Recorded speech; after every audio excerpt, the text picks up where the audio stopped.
Hello, I'm Lucas. This is Strike the Stun MD, and I have tried this video 5 times now.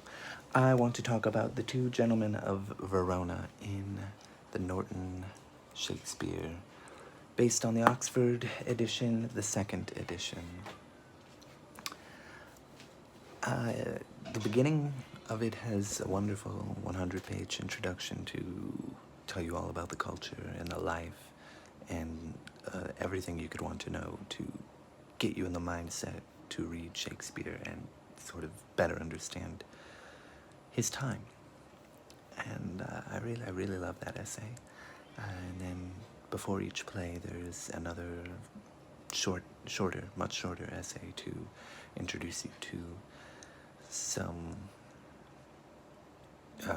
common things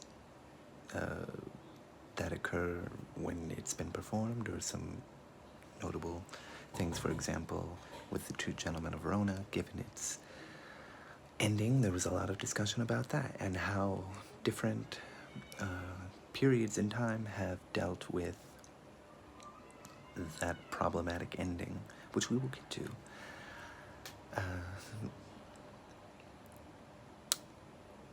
And, you know, it gives some other interesting details you might be interested in that are really great. Then there's the play, which starts off okay. It's sort of a middling play for me, and it ends horribly. It's really bad, the ending. The last scene is unfortunate, because it was not bad. There was a lot of great dialogue, sharp retorts, great characters in a way, noteworthy characters that I still remember from the first time I read. There are lots of flaws, though. As much as this play shows, because it's one of his earliest ones, many people think it's his first one, his earliest one. I don't know how many people subscribe to that idea. I don't really know myself or care, but you can tell it's an early one because, like it says, it has so few characters. And there's, again, the ending. Maybe Shakespeare at this time didn't quite know how to end it. I think there are some points that lead us to the direction it's going, that maybe get kind of ignored, or maybe they're irrelevant, I don't know. Anyway, I'd like to talk about those. It's worth a read. It's pretty short. It wouldn't take you even a day to read, maybe just an hour or two. So if you're interested, I recommend it. I don't know if I can find a link, but if I can, I'll leave a link to it. Probably on Project Gutenberg, you can get it for free. Anyway, with the Two Gentlemen of Verona, let's talk about the meat and potatoes of it.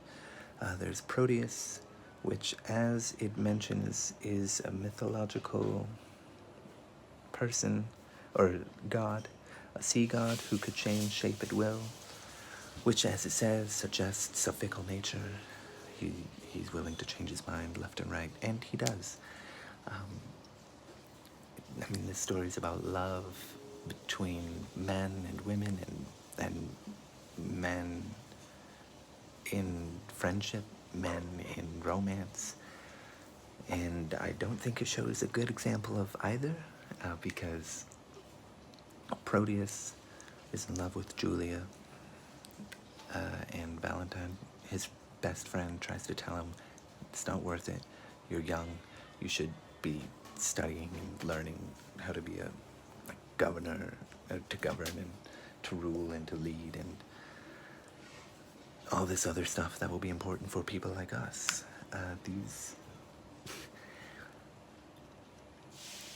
Valentine isn't as bad. Proteus is much worse. But it seems to me that all the well-off, lord, powerful people, lord types, not the women so much, though Julia is a little questionable, they are idiots, to say the least, and their servants are much smarter than them.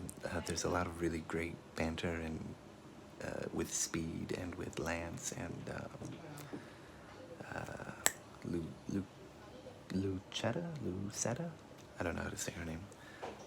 Especially with Speed, and Lance is just this wild card, crazy dude with a big dog, and I love his monologues. Definitely recommend, just for Lance and Speed. Speed's got a sharp tongue and a sharp wit, and he uses it on the two gentlemen who are just not as fast, or he uses it on. Does he use it on both? I think it's just Proteus.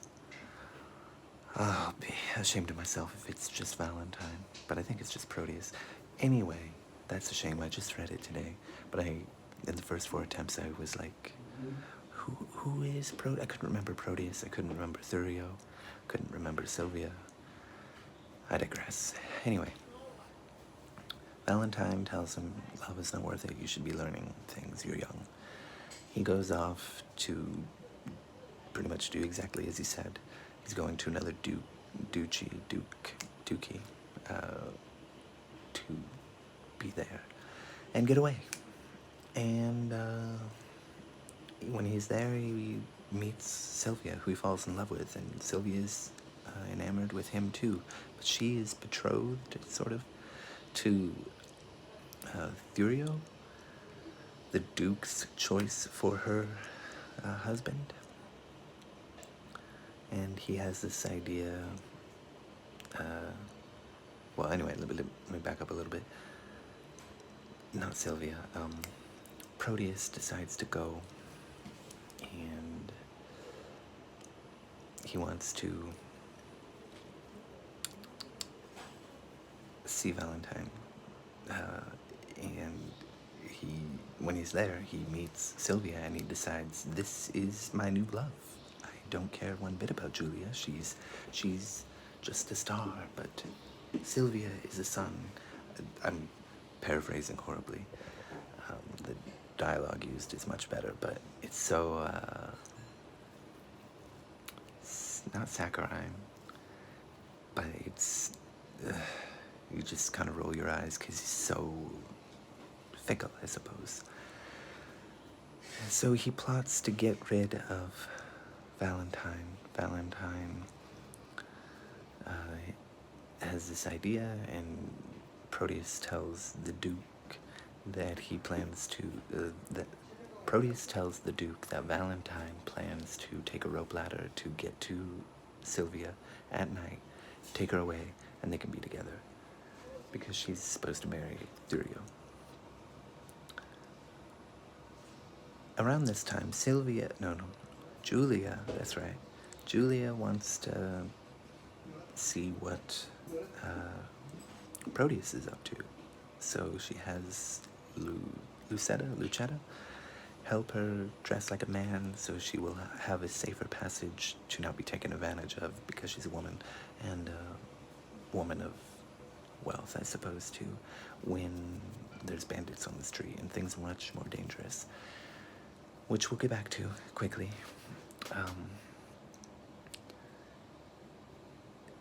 As you can see, the fickle nature of Proteus has shown itself in 2 facets. He has betrayed his friend, and he has betrayed the woman he claimed to love. So, whatever. Sylvia is also very sharp, and she recognizes that Sylvia recognizes that Proteus is full of himself, and he's an idiot, and he's not worth her time. And you can see some people on my computer screen, I suppose. Anyway, she wants to see Valentine. He's been banished by her father. She has Iglamma, who's this knight, help her go out to find Valentine, who has been taken on by these bandits to be their captain, or their leader, their king of sorts, and which is another great dialogue heavy. Well, the whole thing is dialogue heavy, but it's another great part. She wants the glamour so that she won't be taken advantage of. Put a pin on that. The Duke finds out, wonders, oh, she was supposed to confess, so I guess they're Catholic. Oh, I guess it was in Italy, so probably, obviously, they would be Catholic. Which makes me wonder, is this supposed to be like, look how stupid Catholics are? Because it's Protestant England? I don't know.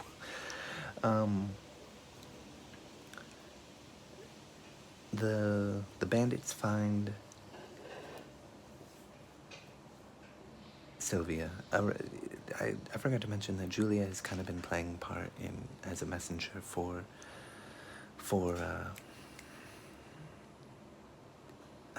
Proteus's scheming and his wooing of Sylvia, and I don't know why she keeps going for it, but I think she does kind of realize how to play Sylvia, who's already not going to be played by Proteus, so I kind of forgive her, because I think she's smart enough to know how to make things go the way she wants, and Sylvia is already keen to that idea, so anyway. The bandits find her, they want to bring her, they find Sylvia, they want to bring her to Valentine, who's her captain. They don't know that they know each other. Proteus and the crew, the Duke and Julia find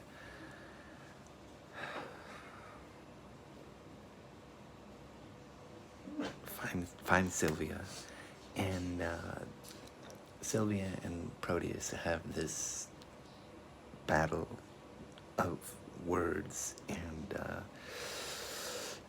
yep. Let's see, what does it say? My book is down here. It's pretty bad. He says, I'll force thee yield to my desire. Ruffian, let go that rude, uncivil touch, thou fiend of an illusion. Oh, wait. I don't know, I got it wrong. Oh, there it is. Yeah, that's a little bit after. I'll woo you like a soldier at arm's end, and love you 'gainst the nature of love. Force ye. Anyway, Valentine kind of shows up and saves the day. And he says, by penitence the eternal's wrath appeased, and that by love may appear plain and free, all that was mine in Sylvia I give thee.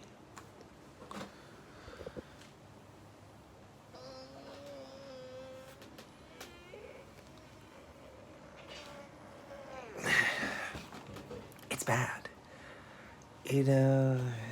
So Proteus is going to do very bad things to Sylvia. That gets resolved quickly, thankfully. And then, it was all a misunderstanding. I mean,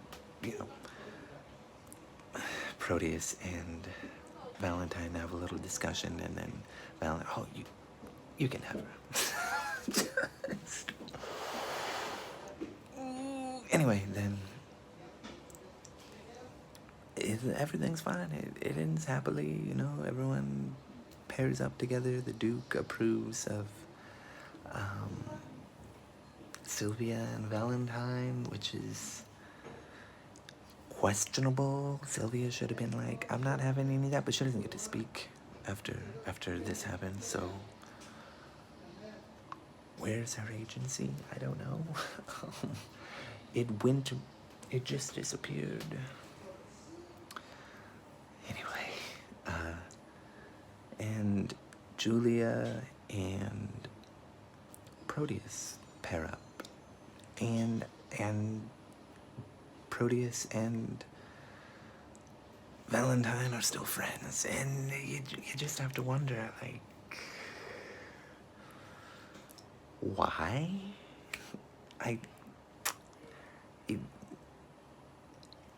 I don't have anything to say.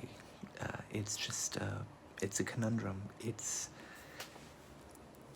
got a lot of sharp dialogue, great moments with Lance and Speed, and sharp retorts by Sylvia, and it's got some great monologues, even for Proteus and for Valentine, and you just, it's difficult to swallow, and it's a shame. But I feel like there were things pointing to that ending. So I don't think it was, I mean, certainly if this is an early one, Shakespeare was still finding his footing, or even if it was his earliest one, still finding his footing. But just, I think he knew he was leading to it. He had some solid characterization built in, but he made bad choices. Not just sort of erroneous choices that a novice would make, even though he shows brilliance in this and genius in this. It's a product of its time, I suppose, and it's just a bad choice. And for that, I can't really recommend it. But there are good things about it too. Anyway, I've talked way too long. Thank you. Bye.